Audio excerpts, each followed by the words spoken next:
అందరికీ నమస్కారం. నేను దీప్తి. విజయవాడలో ప్రకాశం బ్యారేజ్ దగ్గర నుంచి రైట్ తీసుకున్నాం అనుకోండి, మనకి ఇంద్రకీలాద్రి అందరికీ తెలిసినటువంటి అమ్మలుగన్న అమ్మ ఆ దుర్గమ్మ అక్కడ నివసిస్తూ భక్తుల్ని ఆశీర్వదిస్తుంటుంది. ఇంద్రకీలాద్రి గురించి మనందరికీ తెలుసు. ఎగ్జాక్ట్లీ ప్రకాశం బ్యారేజ్ దగ్గర నుంచి లెఫ్ట్ తీసుకొని సీతానగరం వైపుగా వస్తూ ఉంటే మనకి చాలా మధ్యలో గుళ్ళు ఎదురవుతూ ఉంటాయి. ఆంజనేయ స్వామి గుడి ఉంటుంది, విద్యాలక్ష్మి గుడి ఉంటుంది. ఇలా చాలా గుళ్ళను దాటుకొని ముందుకు వచ్చిన తర్వాత కరెక్ట్గా ఇక్కడ వెలిసిందే విజయకీలాద్రి. శ్రీమాన్ శ్రీ శ్రీ చిన్నజీయర్ స్వామి గారి ఆధ్వర్యంలో నిర్వహిస్తూ నడవబడుతున్నటువంటి ఈ విజయకీలాద్రి గుడి గురించి ఈరోజు నేను మాట్లాడబోతున్నాను మన వీడియోలో. బేసికల్గా విజయకీలాద్రి గుడి అని అంటే చాలామందికి ఇక్కడ లక్ష్మీ సమేత వెంకటేశ్వర స్వామి నివసిస్తూ ఉంటారు, వెంకటేశ్వర స్వామి వారి ఆలయం ఉంది అని అందరికీ తెలుసు. కానీ ఇక్కడ భూవరాహస్వామి వారి దేవాలయం కూడా చాలా చాలా చాలా ఫేమస్. ఎంత ఫేమస్ అంటే అనుకున్న కోరికని భగవంతుడి ముందు సంకల్పించుకొని 11 వారాల పాటు 11 ప్రదక్షిణాలు చేస్తూ ఆ స్వామికి మన మనసులో ఉన్న కష్టం చెప్పుకుంటే ఖచ్చితంగా జరిగి తీరుతుంది అన్నది భక్తుల ప్రగాఢ విశ్వాసం. మరి ఈ విజయకీలాద్రి మీద ఉన్నటువంటి 10 దేవాలయాలు ఏంటి, వాటి విశిష్టత ఏంటి, ఇక్కడ భక్తుల నమ్మకాలు ఎలా ఉన్నాయి, అన్నీ వారి మాటల్లోనే అడిగి తెలుసుకుందాం. మనం కూడా తెలుసుకునే ప్రయత్నం చేద్దాం. జై శ్రీమన్నారాయణ. రండి.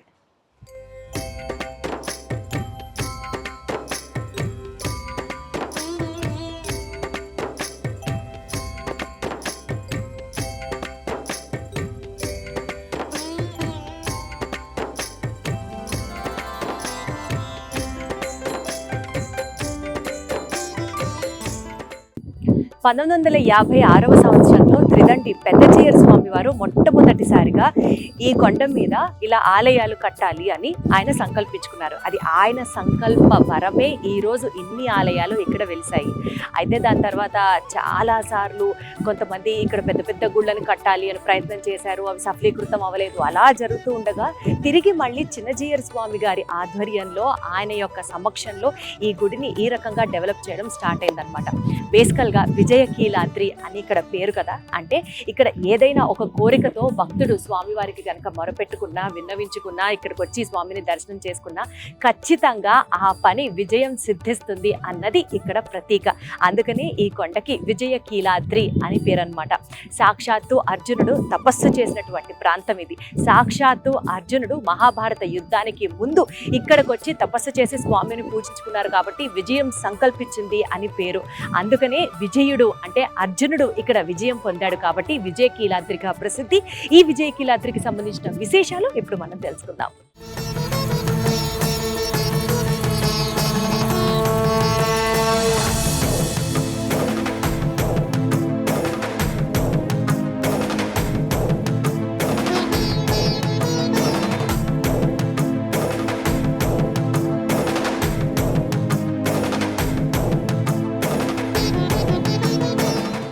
విజయకీలాద్రి అంటే ఒక్క గుడి కాదు, విజయకీలాద్రి అంటే ఒక్క దేవుడు కాదు. సాక్షాత్తు ఇక్కడ 10 ఆలయాలు, 10 మంది ఉత్సవ మూర్తులు, స్వామివార్లు, అమ్మవార్లు ఇక్కడ ఉంటారు. అయితే ఇక్కడ ఈ విజయకీలాద్రికి దైవ క్షేత్రానికి సంబంధించిన మరింత సమాచారం ముందుగా మనం ఆళ్వార్లు దర్శనం చేసుకొని ఆ ఆలయానికి సంబంధించి, అలాగే విజయకీలాద్రి యొక్క సంబంధించినటువంటి దైవక్షేత్రానికి సంబంధించినటువంటి ఈ టెంపుల్ టూర్ ఏదైతే ఉందో అది మొత్తం వివరంగా తెలుసుకునే ప్రయత్నం చేద్దాము. ఈ ఆలయానికి సంబంధించినటువంటి ప్రధాన అర్చక స్వాములు వారు మనతో ఉన్నారు. అనంతసేనులు వారు. స్వామి నమస్తే. జై శ్రీమన్నారాయణ. జై శ్రీమన్నారాయణ. సో విజయకీలాద్రి దైవక్షేత్రానికి సంబంధించినటువంటి ఒక చిన్న టెంపుల్ టూర్ లాగా చేస్తూ ఇక్కడ అసలు ఈ ఆలయం విశిష్టత దగ్గర నుంచి ఎలాంటి ఆలయాలు ఉన్నాయి, ఎవరెవరు ఇక్కడ ఉన్నారు, మాకు మొత్తం ఇన్ఫర్మేషన్ మీరు ఇవ్వాలని కోరుకుంటున్నాం. తప్పకుండా. జై శ్రీమన్నారాయణ. పరమహంస పరివ్రాజకులు శ్రీ శ్రీ శ్రీ త్రిదండి చిన్న శ్రీమన్నారాయణ రామానుజ జీయర్ స్వామి వారి యొక్క పరిపూర్ణమైనటువంటి మంగళాశాసనములతో మనమంతా ప్రస్తుతం విజయకీలాద్రి దివ్యక్షేత్రం మీద మనమంతా చేరి ఉన్నాం. ఈ పర్వతానికి విజయకీలాద్రి దివ్యక్షేత్రము అని నామధేయం. అయితే కృష్ణానదికి దక్షిణం వైపు ఉన్నటువంటి పర్వతం ఈ పర్వతం. కృష్ణానదికి ఎడమ పక్కన ఉన్నటువంటి పర్వతానికేమో ఇంద్రకీలాద్రి అని, కుడివైపున ఉన్నటువంటి పర్వతానికేమో విజయకీలాద్రి అని పేరు. అమ్మవారు ఉన్నటువంటి పర్వతానికేమో అక్కడ ఇంద్రుడు అమ్మవారి యొక్క అనుగ్రహం కోసం అక్కడ తపస్సు చేయడం వల్ల ఇంద్రుడికి సంబంధంగా ఉండే విధంగా అక్కడ ఇంద్రకీలాద్రి అని పేరు వచ్చింది. అయితే ఈ పర్వతానికి విజయకీలాద్రి అని పేరు. విజయుడు అని అర్జునుడికి పేరు అన్నమాట. అర్జునుడు కురుక్షేత్ర యుద్ధంలో విజయం పొందిన తర్వాత ఆయనకి విజయుడు అనేటువంటి నామధేయం కలిగింది. అయితే ఆ యుద్ధానికి వెళ్లే ముందు ఇక్కడ ఈ పర్వతం మీద తపస్సు చేసి వెళ్ళడం వల్ల ఆయనకి విజయాన్ని కలుగజేసింది కాబట్టి ఈ పర్వతానికి విజయకీలాద్రి అని పేరు ఇక్కడ ఏర్పడడం జరిగింది.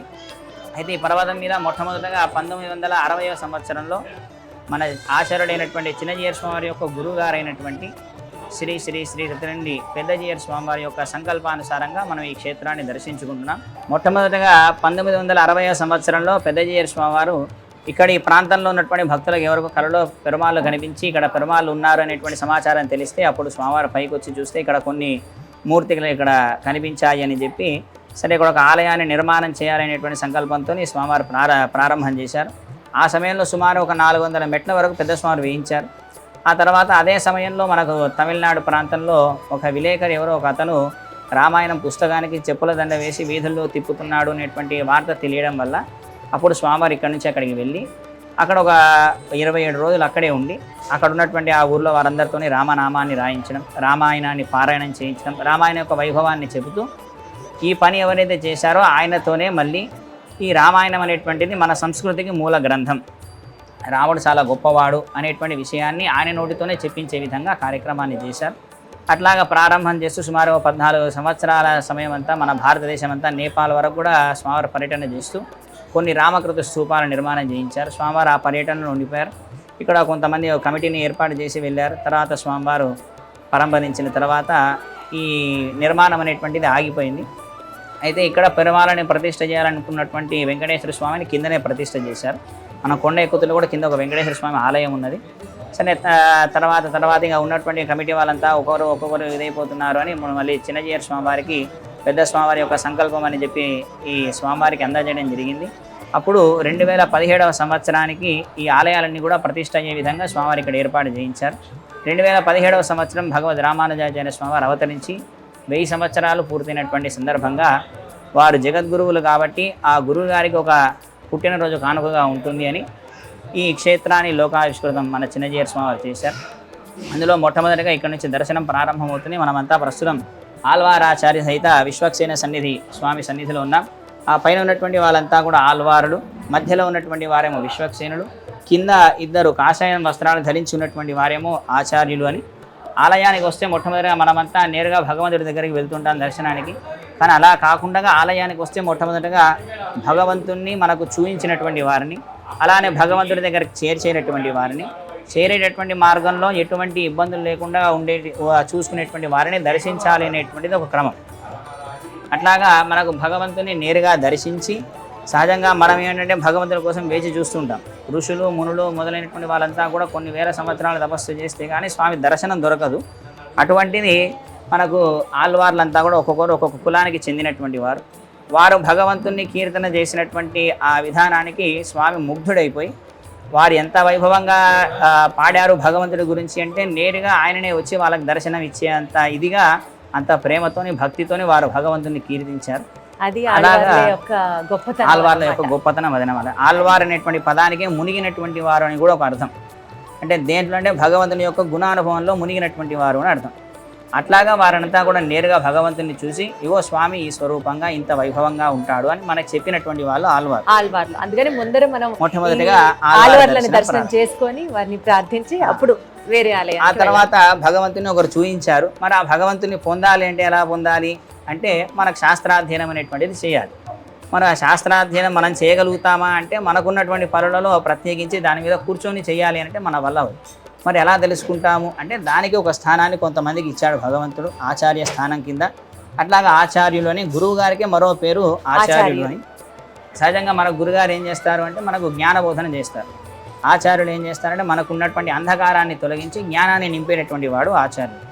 అట్లాగా వారు చేసినటువంటి పని ఏమిటంటే నిత్యం కూడా శాస్త్ర అధ్యయనాన్ని చేస్తూ భగవంతుని ఏ విధంగా అర్చన చేయాలి మనకు నేర్పిస్తారు. అది వారు తెలుసుకొని మనందరితోనే ఆచరింపజేస్తూ భగవంతుని దగ్గరికి చేరేటువంటి మార్గాన్ని వారు చూపిస్తారు. సో మొట్టమొదటిగా ఇక్కడ ఉన్న 10 ఆలయాల్లో మొదటి ఆలయం వచ్చేసి ఆల్వార్లది మరియు ఆచార్యుల వారిది, విశ్వక్సేనుడు వారిది. వీడిది మొదటి ఆలయం. ఇది మొదటి ఆలయం. ఇక్కడ నుంచి దర్శనం ప్రారంభమవుతుంది. సో ఇక్కడ నుంచి నెక్స్ట్ ఎక్కడికి వెళ్తాం? నెక్స్ట్ ఇక్కడ మనకు వరాహస్వామి అనమాట, భూవరాహస్వామి. ఇక్కడ చాలా ప్రాచుర్యమైనటువంటి వరాహస్వామి అనమాట. మనం ఇక్కడ ఈ క్షేత్రానికి వచ్చినట్లయితే ఇక్కడ ఉన్నటువంటి ఆలయాలన్నీ కూడా చతుర్యుగ మూర్తులుగా మనం ఇక్కడ దర్శనం చేసుకోవచ్చు. మనం తిరుపతి వెళ్ళినా సరే మొట్టమొదటిగా వరాహస్వామిని దర్శించిన తర్వాత వెంకటేశ్వర స్వామిని దర్శించాలి అనేటువంటిది ఒక క్రమం. ఎందుకని అంటే వరాహస్వామి మొట్టమొదటిగా వచ్చినటువంటి వాడు. కృతయుగంలో వచ్చినటువంటి స్వామి వరాహస్వామి, ఈ కలియుగంలో వచ్చినటువంటి స్వామి వెంకటేశ్వర స్వామి. అచ్చా. అందుకని ఈ భూమి అంతా కూడా వరాహస్వామి. మరి ఆయన స్థానంలో ఈయన వచ్చి ఉన్నాడు కాబట్టి అంటే వెంకటేశ్వర స్వామి మన కోసమని వచ్చాడు. వచ్చి మరి ఉండాలి అంటే ఈయన పర్మిషన్ ఉండాలి. కాబట్టి ఈయన కొంత పర్మిషన్ ఇచ్చాడు. ఒక 7 అడుగుల స్థానాన్ని ఇచ్చాడు. 7 కొండల స్థానం ఇచ్చారు. 7 అడుగులు కాస్త 7 కొండలు అయ్యాయి. అక్కడ ఉన్నాడు. అయితే అట్లాగా మనం ఆ స్వామిని దర్శించాలంటే ముందుగా అప్పుడు స్వామి చెప్తాడు అనమాట. అంటే ఉపకారం చేసినటువంటి వాడికి ప్రత్యుపకారం చేయాలని మన పెద్దలు చెప్తుంటారు. కాబట్టి అదేవిధంగా మరి వరాహస్వామి ఉండడానికి ప్లేస్ ఇచ్చాడు కాబట్టి అప్పుడు వెంకటేశ్వర స్వామి కూడా చెప్తాడు అనమాట. అయ్యా ఇగో ఈ పర్వతం మీద నన్ను దర్శనం చేసుకోవడానికి వచ్చినటువంటి భక్తులు ఎవరైనా సరే మొట్టమొదటిగా నిన్ను దర్శించిన తర్వాతనే నన్ను దర్శిస్తారు. ఏ ఉత్సవం అయినా సరే ముందు నీకు జరిగిన తర్వాత నాకు జరుగుతుంది అని వెంకటేశ్వర స్వామి చెప్పినటువంటి మాట. అట్లాగే ఇక్కడ కూడా మన ఆలయాలన్నీ కూడా చతుర్యుగ స్వరూపాలుగా ఉంటాయి. అట్లాగా మొట్టమొదటి యుగం కృతయుగం. ఆ కృతయుగంలో వచ్చినటువంటి అవతారాలు వరాహస్వామి, అలానే లక్ష్మీ నరసింహస్వామి. ఇక్కడ విశేషం ఏమిటి అంటే భూవరాహస్వామి సహజంగా భూమి అంతా కూడా ఆదిశేషుడి యొక్క పడగల మీద ఉంటుంది. ఆయన పడగల మీద ఉంటుందండి. ఆయన పడగల మీద ఉంటుంది. అటువంటి ఆ భూమిని హిరణ్యాక్షుడు సముద్రంలో పడవేసినప్పుడు ఆ భూదేవి అమ్మవారిని ఆ సముద్రం నుంచి ఉద్ధరిస్తూ ఆదిశేషుడిని ఒక పాదంతో అనుగ్రహిస్తూ భూదేవి అమ్మవారిని ఉద్ధరించినట్టుగా మనం ఇక్కడ వరాహస్వామి యొక్క దర్శనాన్ని చేసుకోవచ్చు. ఇక్కడ మనకేమైనా భూ సమస్యలు ఏమైనా ఉన్నట్లయితే కనుక వరాహస్వామికి అర్చన చేసుకోవడం వల్ల తొందరగా మనకు ఆ సమస్య తొలగిపోతుంది. అంటే ఏదైనా స్థలాన్ని ఇవ్వాలంటే వెంకటేశ్వర స్వామికి ఇచ్చినటువంటి వాడు సాక్షాత్తు వెంకటేశ్వర స్వామి వారికి వరాహస్వామి వారి ఇచ్చాడు కాబట్టి మన సమస్యలు కానీ లేకపోతే మన ఇష్యూస్ కానీ ఎంత పెద్దవి చెప్పండి. అందుకని మనం ఈయనని కనుక మనం గట్టిగా ప్రార్థన చేసినట్లయితే మనకు ఆ భూ సమస్య సంబంధించిన సమస్యలు ఏవైనా సరే తొలగిపోతాయి. అట్లాగే ఎంతోమంది భక్తులంతా కూడా ఇక్కడికి వచ్చి చేయించుకొని అట్లాగా స్వామి యొక్క ఫలాన్ని పొందినటువంటి వారు చాలామంది ఉన్నారు. ఇక్కడ మొట్టమొదటగా భూవరాహస్వామి యొక్క దర్శనం. ఆ తర్వాత రామాలయానికి మనం వెళ్దాం.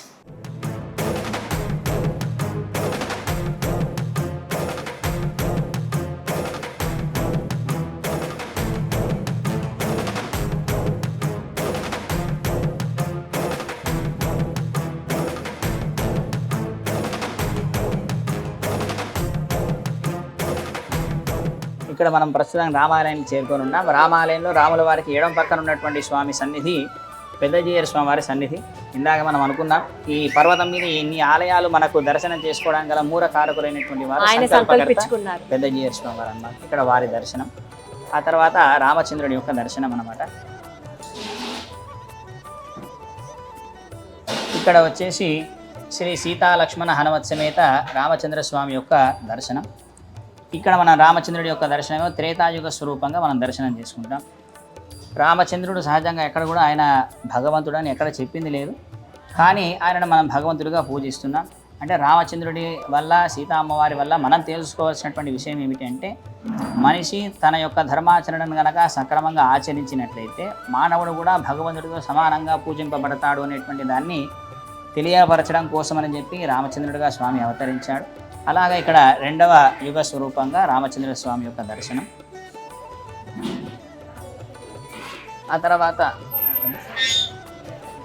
ఇక్కడ భగవద్ రామానుజాచార్య స్వామి వారి యొక్క దర్శనం. ఇన్ని ఆలయాలు కూడా వారి యొక్క సహస్రాబ్ది 1000 ఇయర్ బర్త్డే సందర్భంగా అని వారికి కానుకగా ఇన్ని ఆలయాలు ఇక్కడ మన చిన్నజీయర్ స్వామి వారు ఏర్పాటు చేశారు. అంటే ఇక్కడ మనం ఏదైతే ఇన్ని ఆలయాలు ఉన్నాయి వీటి గొప్పతనం గురించి మాట్లాడుకుంటున్నామో ఇక్కడ ఆ విగ్రహాలు కూడా వెలిసాయి అని చెప్తారు. అంతలో వాస్తవం ఉందా? ఇక్కడ మనం నరసింహస్వామి ఆలయం పక్కన మనకు కొన్ని మూర్తులు కూడా ఉన్నాయి. ఇక్కడ ఆలయం నిర్మాణం చేయాలి అని ప్రారంభం చేసినప్పుడు ఇక్కడ కొన్ని మూర్తులు కూడా దొరికాయి అన్నమాట. కరెక్టే. అయితే అంతకుముందు ఇక్కడ ఉన్నాయి. ఇక్కడ కృష్ణస్వామి ఆలయం.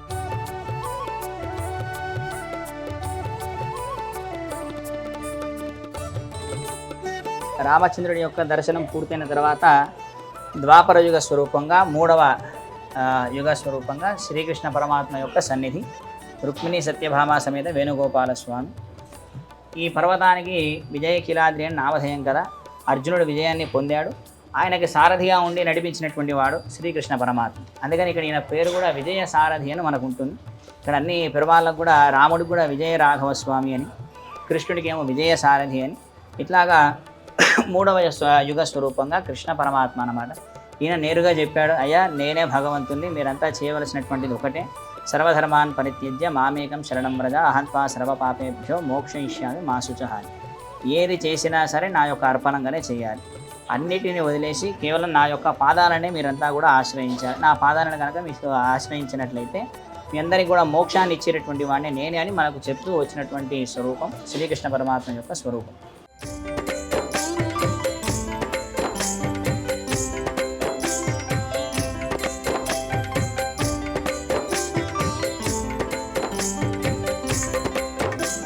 ఇక్కడ వెంకటేశ్వర స్వామి యొక్క సన్నిధి, ఇటు పక్కన గోదా అమ్మవారు, ఇటు పక్కన పద్మావతి అమ్మవారు.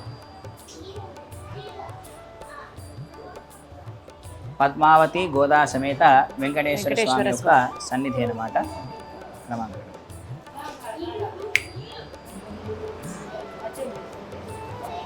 ఇక్కడ కలియుగ స్వరూపంగా శ్రీ వెంకటేశ్వర స్వామి. మనమంతా ప్రస్తుతం కలియుగంలో ఉన్నాం.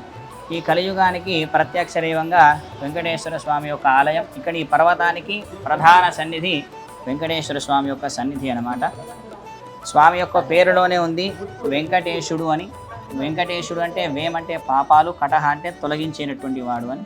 మనమంతా స్వామి యొక్క సాయుధ్యాన్ని పొందాలంటే ఎలా పొందుతాము అంటే మనకున్నటువంటి కర్మబంధనం అంతా కూడా తొలగించుకుంటే అప్పుడు స్వామి యొక్క సాయుధ్యం అనేటువంటిది మనకు లభిస్తుంది. కాబట్టి అటువంటి మన పాపరాశిని అంతటిని కూడా తొలగించి మనను అనుగ్రహించడానికని ఈ కలియుగంలో వచ్చినటువంటి స్వరూపం శ్రీ వెంకటేశ్వర స్వామి యొక్క స్వరూపం. వెంకటేశ్వర స్వామి వారి విగ్రహం ఇక్కడ ఒక్క చోటే కేవలం ఆయన కళ్ళు తెరిచి నవ్వుతూ ఉంటారు అని విన్నాను. అందులో ఎంతవరకు వాస్తవం ఉంది? వాస్తవంగా మనకు బయట ఆలయాలు చూసినట్లయితే కొద్దిగా బొట్టు కింద వరకు పెట్టేసరికి మనకు అంటే అందరి యొక్క ఆలోచన ఏమిటంటే స్వామి ఎక్కడైనా కళ్ళు మూసుకొని ఉంటాడేమో అని అంతా అనుకుంటూ ఉంటారు. కాకపోతే ఏంటంటే స్వామి ఎక్కడైనా సరే కళ్ళు తెరిచి చూస్తూ ఉంటాడు. ఆయన కళ్ళు తెరిచి మనల్ని చూస్తున్నాడు కాబట్టి మనం ఇలా ఉన్నాం. ఒకసారి ఆయన కనుక కళ్ళు మూసుకున్నట్లయితే కనుక మనం కూడా ఇదైపోతాం. అట్లా కాకపోతే ఏంటంటే చిన్నజీయర్ స్వామి వారు ప్రత్యేకించి తిరుమల యొక్క నేత్ర దర్శనం అనేటువంటిది అందరికీ కలగాలి అని స్వామివారికి సంబంధించినటువంటి అన్ని ఆలయాల్లో కూడా ప్రతి తిరుమల యొక్క నేత్ర దర్శనం అనేటువంటిది ప్రత్యేకించి ఉంటుంది. అట్లాగా మనకు వెంకటేశ్వర స్వామి తన యొక్క మందహాసంతో మనందరినీ కూడా చూస్తూ చక్కగా చిరునవ్వుతో మనందరినీ చక్కగా పలకరిస్తూ మాట్లాడుతున్నట్లు ఆశీర్వదిస్తున్నట్లుగానే చాలా ప్రశాంతంగా ఉంటుంది. ఒకసారి ఆయనని గనక చూసినట్లయితే మనకున్నటువంటి సమస్యలన్నీ కూడా తొలగిపోయి చాలా ప్రశాంతంగా మనకు స్వామి యొక్క అనుగ్రహం ఉంటుంది. అట్లాగా కలియుగ స్వరూపంగా వెంకటేశ్వర స్వామి. ఇక్కడ ప్రతి శ్రవణ నక్షత్రానికి స్వామికి అభిషేకం ఉంటుంది. అలానే ప్రతిరోజు నిత్య కళ్యాణం కూడా జరుగుతుంది అన్నమాట.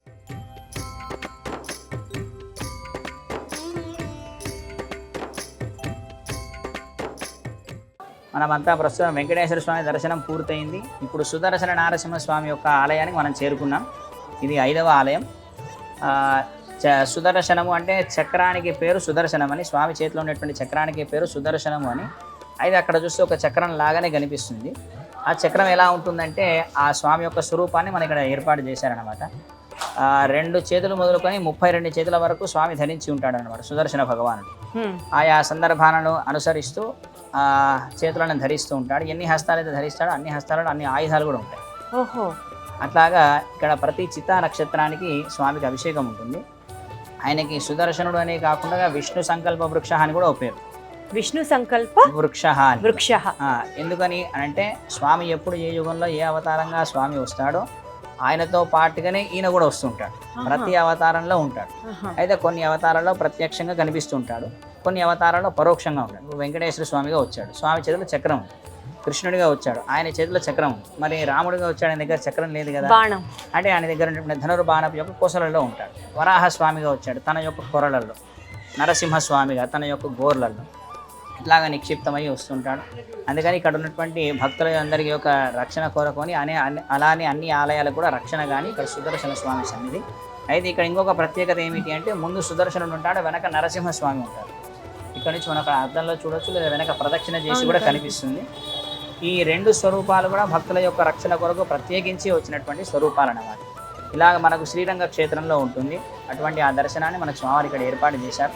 మనకి ఏవైనా గ్రహాలకు సంబంధించినటువంటి సమస్యలు కానీ, ఆరోగ్యపరమైనటువంటి సమస్యలు కానీ, శత్రు బాధలు కానీ ఏవైనా ఉన్నట్లయితే కనుక ప్రతి చిత్తా నక్షత్రానికి స్వామికి అభిషేకం జరుగుతుంది. అలానే ప్రతి అమావాస్యకి సుదర్శన హోమం జరుగుతుంది. వీటిల్లో పాల్గొని స్వామికి అర్చన చేయించుకోవడం వల్ల మనకు ఉన్నటువంటి ఆ గ్రహ సమస్యలు అనేవి తొలగిపోతాయి. అట్లాగే సుదర్శన స్వామి సన్నిధి. సో శ్రీరంగం తర్వాత మళ్ళీ ఉన్నది మనకి అన్నమాట ఇక్కడ ఉన్నాయి. విజయవాడ. తర్వాత ఇంకొకటి మనకు రాజమండ్రిలో కూడా మనకు రంగధామం అని అక్కడ ఒకటి.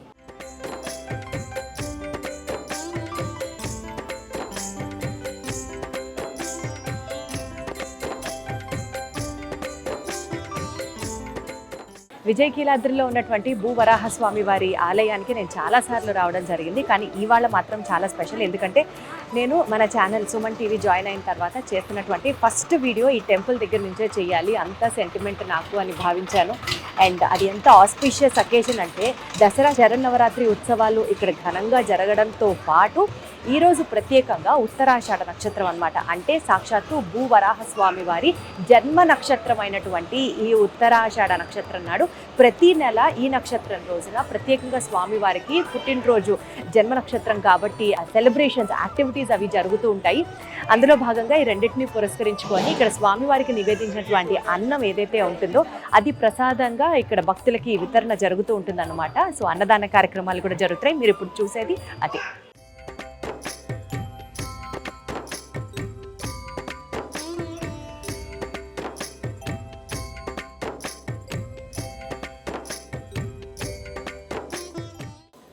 ఇప్పుడు మనం అష్టలక్ష్మి ఆలయానికి వెళ్తున్నాం.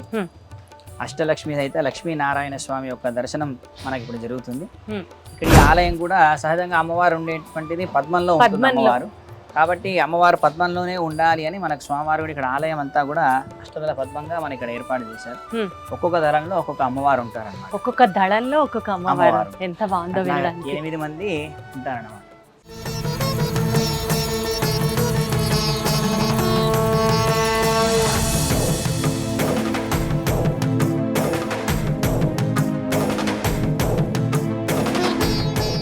ఇక్కడ లక్ష్మీనారాయణ స్వామి యొక్క సన్నిధి అయితే నేరుగా ఇక్కడ కంటే కూడా ముందుగా ఇక్కడ 8 మంది అమ్మవార్లు ఉన్నారు. ఒకసారి ప్రదక్షిణగా అమ్మవారిని దర్శనం చేసుకొని ఇక్కడ మొట్టమొదటిగా మహాలక్ష్మి అమ్మవారు, వీరలక్ష్మి అమ్మవారు, ఇక్కడ ధనలక్ష్మి అమ్మవారు, ఆ తర్వాత ఇక్కడ సంతాన లక్ష్మి అమ్మవారు, అష్టలక్ష్ములు, అష్టైశ్వర్యాలు. మనమంతా కూడా అంటే సహజంగా ఒక్కొక్కరికి ఒక్కొక్క కోరిక ఉంటుంది. మన లాంటి భక్తులందరికీ కూడా ఇక్కడ జయలక్ష్మి అమ్మవారు. అట్లాగా మనకు ఎన్ని కోరికలు ఉన్నా సరే సంపదలు అనేటువంటివి అష్టైశ్వర్యాలను మనకు చెప్తుంటారు. అట్లాగా అష్టైశ్వర్యాలను అనుగ్రహించడం కోసం అని చెప్పి మధ్యలో లక్ష్మీనారాయణలతో కూడి లక్ష్మీ అమ్మవారు ఇక్కడ మనకు 8 స్వరూపాలలో దర్శనమిస్తుంది. అమ్మవారిని ఇంతమంది ఎందుకు పెట్టారు అని అంటే మనకి ఏ సంపద కావాలన్నా అది స్వామి ఇచ్చేవాడు, కానీ ఇప్పించేది మాత్రం లక్ష్మీ అమ్మవారు. ఇక్కడ ధైర్య లక్ష్మి అమ్మవారు. అట్లాగా అంటే మనం కోరేటువంటి వాటిలలో కొన్ని తప్పులు ఉండొచ్చు, కొన్ని ఒప్పులు ఉండొచ్చు. తప్పులు ఏమైనా కోరినట్లయితే కనుక స్వామి కొంచెం వెంటనే కోపం వస్తుంది. ఆ కోపాన్ని కంట్రోల్ చేసి మనకు కావాల్సినవి మనకు పొందాలి అని అంటే అమ్మ పక్కన ఉండాలి. కాబట్టి అట్లాగా మనకు కావాల్సినటువంటి అష్టైశ్వర్యాలను అందింపజేయడం కోసం అని చెప్పి ఇక్కడ అమ్మవారి 8 స్వరూపాలలో మనకి ఇక్కడ దర్శనం ఇస్తున్నారు. నాన్నకి చెప్పాలంటే భయం, కానీ అమ్మకి చెప్పాలంటే భయం లేదుగా. అందుకని ఇక్కడ 8 మందికి చెప్పుకునేటువంటి అవకాశం మనకు స్వామివారు కల్పించారన్నమాట. ఇక్కడ మధ్యలో లక్ష్మీనారాయణుడు.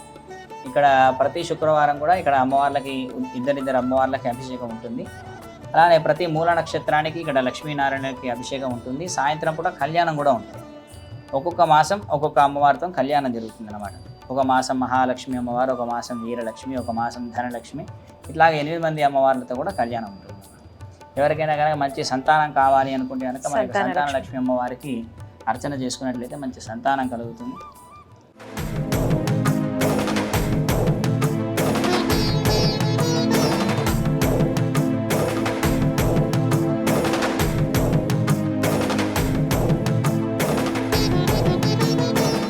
మనమంతా ప్రస్తుతం ఇప్పుడు అష్టలక్ష్మి ఆలయం దర్శనం పూర్తయిన తర్వాత ఆంజనేయ స్వామి సన్నిధిలో ఉన్నాం. ఇది ప్రస్తుతం ఇంకా ప్రతిష్ట అవ్వలేదు, రేపు మార్చిలో ప్రతిష్ట అవుతుంది. ఈ పర్వతానికి క్షేత్రపాలకుడు ఆంజనేయ స్వామి అన్నమాట. అయితే ఇక్కడ ఉన్నటువంటి ఆంజనేయ స్వామి విశేషం ఏమిటంటే సహజంగా ఎక్కడ చూసినా సరే మనం ఆంజనేయ స్వామి ఒక చేతితో అభయం ఇస్తుంటాడు, ఇంకో చేతితో గద పట్టుకొని ఉంటాడు.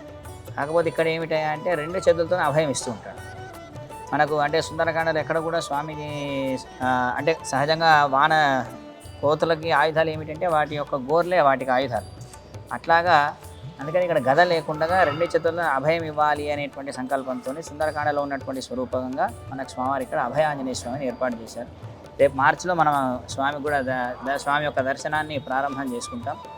పర్వతానికి క్షేత్రపాలకుడు కాబట్టి ఇక్కడ సన్నిధి కూడా చాలా పెద్దదన్నమాట. చాలా పెద్ద ఇంత సన్నిధిని ఇంత పర్వతాన్ని ఆయన ఎంత ఎత్తుతో విగ్రహం ఉండబోతోంది ఇక్కడ. 36 అడుగుల మూర్తి, ఏకశిల విగ్రహం అని ఏకశిలా విన్నాం. విగ్రహం, 36 అడుగుల ఏకశిలా విగ్రహం. సహజంగా మనకు ఆంజనేయ స్వామి కూడా చాలా ప్రత్యేకం. మనకి ఏమైనా వివాహం కావాలి అన్నా, లేదా మంచి ధైర్యం కావాలి అన్నా, మంచి బుద్ధి కావాలి అన్నా, అంటే మనిషికి ప్రధానంగా బుద్ధి కావాలి. అటువంటి మంచి బుద్ధిని ఇచ్చేటటువంటి వాడు, మంచి వాక్చాతుర్యాన్ని ఇచ్చేటటువంటి వాడు ఆంజనేయ స్వామి. వాక్చాతుర్యానికి కూడా ఆంజనేయ స్వామిని ప్రార్థిస్తాం. బాగా ఇస్తాడన్నమాట. అందుకే మనకు చెప్తారు బుద్ధిర బలం యశోధైర్యం నిర్భయత్వం అరోగత అని. అజాఢ్యం వాక్పటుత్వం చ హనుమత్ స్మరణాత్ భవేత్ అని. మనకు మంచి వాక్చాతుర్యం కావాలన్నా, బుద్ధి బలం కావాలి అన్నా, మంచి ధైర్యం కావాలి అన్నా ఆంజనేయ స్వామిని కనుక అర్చన చేసుకున్నట్లయితే ఇవన్నిటిని కూడా ఆయన ఇస్తాడు.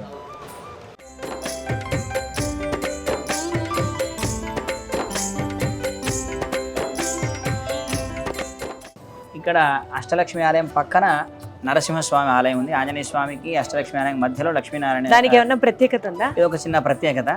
అంటే సహజంగా మనం నేరుగా చూసినటువంటి భగవంతుని విశ్వసించాలి అంటే మనకు నమ్మకం కలగడం ఇప్పుడున్నటువంటి పరిస్థితిలో కొంచెం కష్టం. మరి అటువంటిది భగవంతుడు సర్వాంతర్యామి అని చెప్తుంటారు. అటువంటి దానికి నిదర్శనం ఏమిటి అంటే దాన్ని కూడా ఒక అంటే ఏదైనా సరే మనిషికి ఒక ఉదాహరణ, ఒక ఇది కనిపిస్తే కానీ నమ్మకం కలగాలి అని అంటే ఫస్ట్ అంటే సహజంగా భగవంతునికో ఈ పూజ చేయాలంటే మనకు ఫస్ట్ క్వశ్చన్ వస్తుంది. అట్లా ఆ క్వశ్చన్ రాకుండా ఉండడం కోసం అని చెప్పి ఆయననే సర్వాంతర్యామి అనేటువంటి దానికి నిదర్శనంగా వచ్చినటువంటి స్వరూపం లక్ష్మీ నరసింహస్వామి స్వరూపం. అంటే చిన్నపిల్లవాడు అయినప్పటికీ ప్రహ్లాదుడు చెప్పాడు అంతటా ఉంటాడు నారాయణుడు అని. సర్వాంతర్యామి నారాయణుడు అని ప్రహ్లాదుడు చెప్పాడు. కానీ తండ్రి విశ్వసించలేకపోయాడు. దాన్ని పరీక్ష చేద్దామని చెప్పి ఏ స్తంభంలో ఉన్నాడా, ఇందులో అన్నిట్లో ఉన్నాడు అని చెప్పి సరే ఇందులో ఉన్నాడా అని దాన్ని ఛేదన చేసేసరికి అందులో నుంచి స్వామి వచ్చాడు. అంటే మన కంటికి కనిపిస్తున్నటువంటి ప్రతి దాంట్లో కూడా ఈ సృష్టిలో ఉన్నటువంటి ప్రతి దాంట్లో కూడా ఒక వస్తువు కానీ ఒక జీవం కానీ ఉంది అని అంటే దాంట్లో ఒక ఆధారం అనేటువంటిది ఉంటుంది. ఆధారం ఏమిటా అంటే స్వామి. ఈ శరీరంలో ఉన్నటువంటి జీవుడికి ఆధారం, ఈ శరీరానికి ఆధారం జీవుడు, ఆ జీవుడికి ఆధారం పరమాత్మ. అట్లాగా సర్వాంతర్యామిగా వచ్చినటువంటి స్వరూపం, కృతయుగంలో వచ్చినటువంటి స్వరూపం లక్ష్మీ నరసింహస్వామి యొక్క స్వరూపం. అంటే వరాహస్వామి వారి కూడా వరాహస్వామి అలానే లక్ష్మీ నరసింహస్వామి ఇద్దరు కూడా కృతయుగంలో వచ్చారు.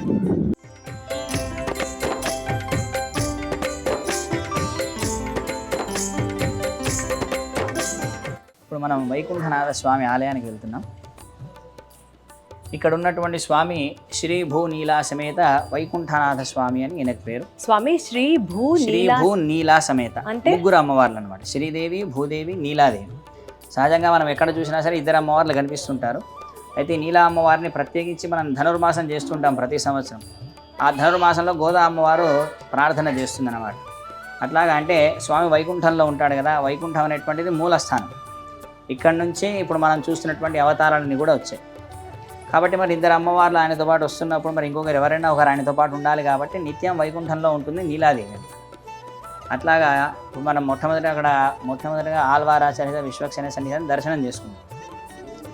అందులో ఆచార్యులను దర్శనం చేసుకున్నాం. ఆచార్యులను కనుక ఆశ్రయించి ఆచార్యుల ద్వారా మంత్రోపదేశాన్ని కనుక పొందినట్లయితే ఈ వైకుంఠాన్ని పొందుతాం. అంటే ఈ జీవుడి యొక్క లక్ష్యం ఏమిటయా, జీవితం యొక్క లక్ష్యం అంటే ఆ వైకుంఠాన్ని పొందడం. దీన్నే పరమపదం అని కూడా అంటారు. ఇక్కడికి వెళ్తే మళ్ళీ తిరిగి రావడం అంటూ ఉండదు. అందుకని దానికి మోక్షము అని పేరు. ఇక్కడ ఉండి మనం ఎన్ని సేవలైనా భగవంతుడికి అంటే మనం నేరుగా చేసుకునేటువంటి అవకాశం ఉండదు. ఇళ్ళల్లో అయితే మనం చేసుకుంటాం, ఆలయాల్లో అయితే స్వాములు చేస్తుంటారు. కానీ ఆ వైకుంఠానికి వెళ్తే నేరుగా మనం భగవంతుడికి చేసేటువంటి అవకాశం అన్నమాట. అక్కడ ఇంకొక ఆలోచన అనేటువంటిది ఇది ఉండదు. నేరుగా భగవంతుడు మనం. అక్కడ స్వామికి మనం ఏ సేవ చేయాలి అనుకుంటే ఆ సేవ మనతోనే చేయించుకుంటాడు. అట్లాగా మూల స్థానం ఇది. మన కోసం మనల్ని అనుగ్రహించడం కోసం అని చెప్పి ఇన్ని యుగాల్లో ఇన్ని స్వరూపాలుగా చివరిగా మన దగ్గరికి అర్చావతారంగా స్వామి వచ్చాడు అని. ఈ వైకుంఠంలో ఉన్నటువంటి స్వామి పొందాలంటే మొట్టమొదటి గురువుని ఆశ్రయించాలి అని. ఆ గురువుని కనుక ఆశ్రయించినట్లయితే ఈ వైకుంఠాన్ని పొందుతాము అని. ఈ విషయం అందరికీ తెలియడం కోసం అని చెప్పి చిన్నజీయర్ స్వామివారు సుమారుగా మనకు 10 ఆలయాలు ఇక్కడ నిర్మాణం చేయించారు. ఎందుకంటే ఇన్ని ఆలయాలు ఎందుకు అని అంటే ఏదో మన ఆలయానికి వస్తాం. కొంతమంది ఇప్పుడు వెంకటేశ్వర స్వామిని అంటే చూసిన వెంటనే గుర్తుపడతాం, లేదా కృష్ణుడు అంటే చేతిలో మురళి ఉంది గుర్తుపడతాం, రాముడు అంటే ధనుర్బాణాలు గుర్తుపడతాం, వరాహస్వామి అంటే తొందరగా గుర్తుపట్టడం, లేదా సుదర్శనుడు అంటే గుర్తుపట్టడం. పేర్లుంటే చదవగలుగుతాను చెప్తే నేరుగా స్వరూపం చూస్తే గుర్తుపట్టడం. అలా కాకుండా ఆలయానికి వస్తే కొంత భగవంతుడి గురించి తెలుసుకోవాలి. ఇప్పుడు మనం ఏ యుగంలో ఉన్నాం, దీనికి ముందు ఎన్ని యుగాలు ఉన్నాయి, ఎన్ని అవతారాలు వచ్చాయి, అవతారాల యొక్క ప్రత్యేకత ఏమిటి, మనం భగవంతుడి కోసం ఏం చేయాలి, ఆయన మన కోసం ఏం చేస్తున్నాడు అనేటువంటి విషయం అందరికీ తెలియడం కోసం అని చెప్పి చిన్నజీయర్ స్వామి ఇన్ని ఆలయాలు నిర్మాణం చేయించారనమాట. ఇది మూల స్థానం మనమంతా పొందడం కోసమని. ఈ ఆలయం చాలా ప్రత్యేకమైనది. ఈ ఆలయాలు ఎక్కడ కూడా లేవు మనకు. మొత్తం 3 ఆలయాలు ఉన్నాయని మనకు చెప్తారు. ఒకటి మనకు తమిళనాడు ప్రాంతంలో ఒక ఆలయం ఉందని, రెండవది మనకు స్వామివారి యొక్క ఆశ్రమం హైదరాబాద్లో శంషాబాద్లో ఒక ఆలయం ఉంది, ముచ్చింతల్లో, మూడవది ఇక్కడ శ్రీరంగం తర్వాత సుదర్శన స్వామివారి ఆలయం మనకి ఇక్కడే ఉంది. ఇక్కడ దాని తర్వాత మళ్ళీ నీల వరాహ స్వామి సన్నిధి కూడా మనకి ఇక్కడే. మనకి ఇక్కడే తర్వాత వైకుంఠనాథ స్వామి ఆలయం కూడా ఇక్కడే. అయితే మనకు శ్రీరంగ క్షేత్రంలో ఏ విధంగా అయితే ఆలయానికి 3 వైపులా ఒక మాల వేసినట్టుగా కావేరీ నది ప్రవహిస్తుందో, మనకి ఈ పర్వతానికి కూడా శాటిలైట్ చూస్తే కనుక అట్లానే ఉంటుంది. అట్లాగా అంటే ప్రతి ఆలయానికి కూడా ఉత్తర వాహినిగా నది కానీ ఒక వాగు కానీ ప్రవహిస్తూ ఉండడం అనేటువంటిది చాలా విశేషమైనటువంటిది. అందుకని ఇక్కడ మనకి ఈ పర్వతానికి చాలా ప్రత్యేకమైనటువంటిది ఏమిటి అంటే కృష్ణానది 3 వైపులా ప్రవహించడం, అందులో ఈ పర్వతం మీద ఇన్ని ఆలయాలు ఉండడం చాలా విశేషమైనటువంటిది. ఈ క్షేత్రానికి విజయకీలాద్రి అని పేరు. మనం ఎవరం ఎప్పుడు ఏది కోరుకున్నా సరే అన్నిటి యందు మంచి విజయాన్ని అందించేటటువంటి క్షేత్రం. కాబట్టి చిన్నజీయర్ స్వామి వారి యొక్క శ్రీహస్తాల మీదుగా ప్రతిష్ట గావిపోయినటువంటి ఈ క్షేత్రానికి మనమంతా కూడా వచ్చి ఒక్కసారి పెరుమాళకు మనస్ఫూర్తిగా చెప్పుకున్నట్లయితే చాలు, ఆయన మన మొర విని మనకు కావాల్సినటువంటి సంపదలన్నింటినీ కూడా చాలా వేగంగా అందిస్తాడనమాట. చాలా గొప్పనైనటువంటి క్షేత్రం. కాబట్టి అంతా కూడా వస్తూ స్వామి యొక్క దర్శనాన్ని చేసుకొని స్వామి యొక్క అనుగ్రహాన్ని పొందాలి. జై శ్రీమన్నారాయణ. జై శ్రీమన్నారాయణ. ధన్యవాదాలండి. చాలా చాలా చాలా చక్కగా అర్థమయ్యేటట్టు చాలా సింపుల్ లాంగ్వేజ్లో ఎక్స్ప్లెయిన్ చేశారు. ధన్యవాదాలు. జై శ్రీమన్నారాయణ.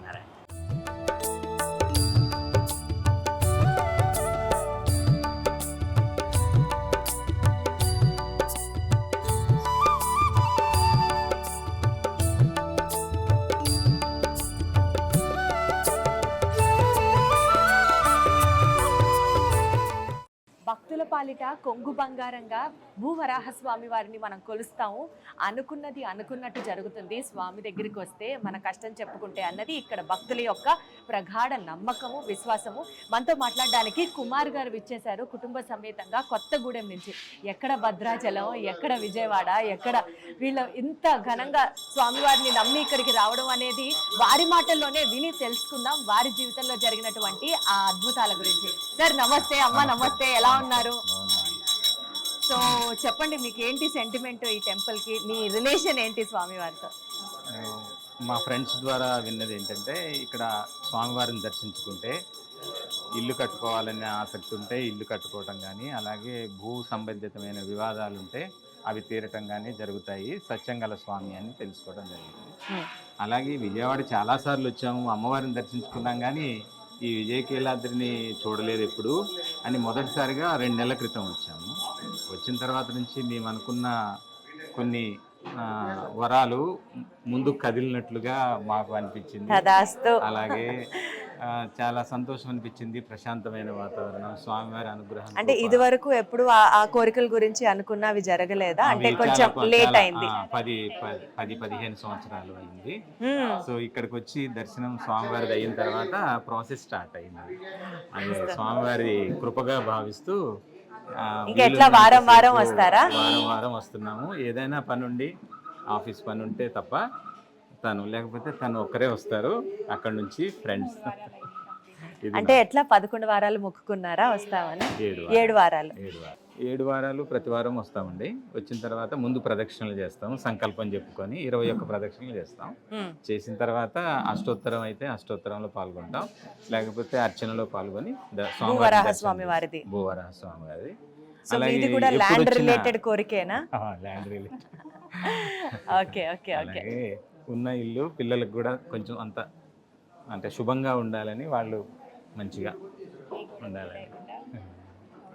సో ఏదైతే ఒక మంచి సంకల్పంతో మీరు స్వామి సన్నిధికి చేరారో ఆ సంకల్పం అట్లీస్ట్ స్టార్ట్ అవుతుంది అని చెప్పడానికే చాలా పాజిటివ్గా ఉంది. సో 3 వారాలే అయింది. ఇప్పటికీ 3 వారాలకే మీ 15 ఏళ్ల నాటి నిరీక్షణ స్టార్ట్ అవ్వడం, ప్రాసెస్ అవ్వడం స్టార్ట్ అయింది. ఈ 7 వారాలు కంప్లీట్ అయ్యేసరికి అవి కూడా సఫలీకృతం అవ్వాలి, అవుతాయి అని మనస్ఫూర్తిగా కోరుకుంటూ థ్యాంక్ యూ కుమార్ గారు. Thank you. మనతో మాట్లాడడానికి మరో భక్తులు ఉన్నారు. వారి కుటుంబ సమేతంగా ఇక్కడికి విచ్చేశారు. కేఎన్ఆర్ హోమ్స్ ప్రైవేట్ లిమిటెడ్ సంస్థకి సంబంధించినటువంటి మేనేజింగ్ డైరెక్టర్ కేఎన్ఆర్ గారు ఉన్నారు. ఆయనతో నాగరాజ్ గారు ఉన్నారు. ఆయనతో ఒకసారి మాట్లాడదాం. సార్ నమస్తే. మీకు భూవరాహ స్వామి వారి ఆలయానికి అంటే ఎలాంటి అనుబంధం ఉంది, ఎప్పటి నుంచి వస్తున్నారు, ఏంటి మీరు అనుకున్న కోరిక ఏం నెరవేరింది, మీకున్న అసలు సంకల్పం ఏంటి ఒకసారి చెప్పండి. చాలా మంచి ప్రశ్న ఇస్తారండి. నేను 2016 నుంచి జీవర స్వామి గారి భక్తుడిగా మారాను. అప్పటి నుంచి భూవరాహ స్వామి గారిని నేను ఎప్పుడు సేవించుకుంటున్నాను. ఫలితంగా నేను ప్రతి సంవత్సరం ఒక్కొక్క కొత్త ప్రాజెక్టు మొదలు పెట్టుకుంటూ చేసుకుంటూ వస్తున్నాను. నాకు భూ సమస్య సంబంధించినవి కానీ, కన్స్ట్రక్షన్ సంబంధించినవి కానీ, ఇతరత్ర ఏదైనా వ్యాపారం క్రయం విక్రయం నందు అశేషమైనటువంటి ప్రజాదరణ కల్పించాడు స్వామివారు. దానికి నేను ఎంతో కృతజ్ఞ ఉన్నాను. అందుకని ప్రతి సంవత్సరం కూడా ప్రతి నెల కూడా ఇక్కడికి వచ్చి స్వామివారిని దర్శించుకుంటున్నాను. స్వామివారి యొక్క కృపా కరుణ కటాక్షం కనుక ఉన్నట్లయితే భూ సంబంధించినటువంటి సమస్యలు కానీ, లేకపోతే ఇల్లు లేని వాళ్ళకి ఇల్లు కొనుక్కోవాలనుకున్న వాళ్ళకి కానీ, లేకపోతే ఒక బిల్డర్గా అభివృద్ధి చెందాలనుకున్నా కానీ స్వామివారి ఆశీస్సులు కంపల్సరిగా తీసుకోవాలని నేను దృఢంగా నమ్ముతున్నాను. ఆ యొక్క నమ్మకంతోనే ఇప్పటి వరకు నేను ఎన్నో ప్రాజెక్టులు కంప్లీట్ చేశాను. ఏ విధమైన ఇబ్బందులు లేకుండా అంతా స్వామివారి కృపా కటాక్షం వల్లనే జరిగిందని నేను భావిస్తున్నాను. థ్యాంక్ యూ సో మచ్ అండి. Thank you so much. జై శ్రీమన్నారాయణ. ఈ విజయకీలాద్రి కొండపైన ఈ దివ్యక్షేత్రంలో వెలసిన భూ వరాహస్వామి వారి ఆలయానికి రావటం ఇది రెండోసారి. ఈరోజు హోమంలో కూడా పాల్గొనడం జరిగింది. ఇక్కడ వాతావరణం కానీ, ఇక్కడ భక్తి శ్రద్ధలు చేసే పూజ కానీ చాలా ఆహ్లాదకరంగానే మనసుకు చాలా శాంతిగా అనిపిస్తుంది. ఇక్కడ విశిష్టత ఏంటంటే మనకి ఒక భూమికి సంబంధించిన ఏమైనా ఇబ్బందులు ఉన్నా కానీ, ప్రాపర్టీకి సంబంధించిన ఇబ్బందులు ఉన్నా కానీ స్వామివారి దగ్గరికి 7 వారాలు కంటిన్యూగా వస్తూ వచ్చిన ప్రతిసారి 21 ప్రదక్షిణాలు కొబ్బరికాయ అగరబత్తులు పట్టుకొని 21 ప్రదక్షిణాలు తిరిగి కాయ కొట్టేసి స్వామివారికి అష్టోత్తరం చేసుకొని వెళితే ఇలా 7 వారాలు చేస్తే మన మనోబిలష్ట అనమాట. అంటే మనం అనుకున్నది సిద్ధిస్తుందని ఇక్కడ విన్నానండి. సో అది నేను ఫాలో అవుతున్నాను. ఇది నేను 2వ వారం రావటం, మొన్న 2వ ఆదివారం రావటం వల్ల నాకు ఇలా హోమం అభిషేకం ఉందన్నారు. కాబట్టి ఈరోజు వచ్చి పాల్గొనడం జరిగింది. చాలా బాగుంది, చాలా ఎనర్జెటిక్గా ఫీల్ అయ్యాము, చాలా ప్రశాంతంగా ఉంది, చాలా ఆహ్లాదకరంగా ఉంది. మీరు కూడా వచ్చి తప్పక ఈ విజయకీలాద్రి పైన వెలసిన శ్రీ భూ వరాహస్వామి గారిని దర్శించుకొని వారి యొక్క కృపా కటాక్షాలు మీరు పొందవలసిందిగా ప్రార్థిస్తున్నాను. జై శ్రీమన్నారాయణ.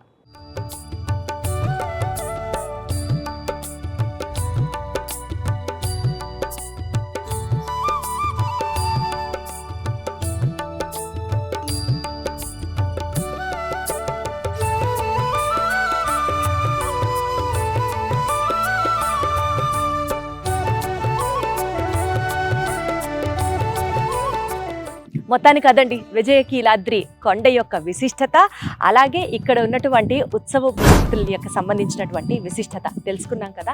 అయితే ఇక్కడ మీరు గనక ఒక గొప్ప సంకల్పంతో ఇతరులకి మంచి చేయడం కావచ్చు, లేకపోతే మీరేదన్నా ఒక కష్టంతో బాధపడుతున్నా కావచ్చు, మీ యొక్క కోరిక కావచ్చు, ఏదైనా సరే స్వామికి చెప్పుకొని 7 వారాల పాటు 11 సార్లు కానీ 22 సార్లు కానీ ప్రదక్షిణలు కనుక చేసి స్వామికి నైవేద్యం సమర్పించుకుంటే, ప్రత్యేకంగా భూవరాహ స్వామికి అయితే నైవేద్యంగా మనం చిలకడ దుంపలు, అప్పాలు, బెల్లము ఇలాంటివన్నీ నైవేద్యంగా ఇస్తూ ఉంటాం అనమాట. ఇలాంటివి సమర్పించుకుంటే ఖచ్చితంగా అనుకున్న కోరిక సిద్ధిస్తుంది అన్నది ఇక్కడ భక్తుల యొక్క నమ్మకం. సర్వేజన సుఖినో భవంతు.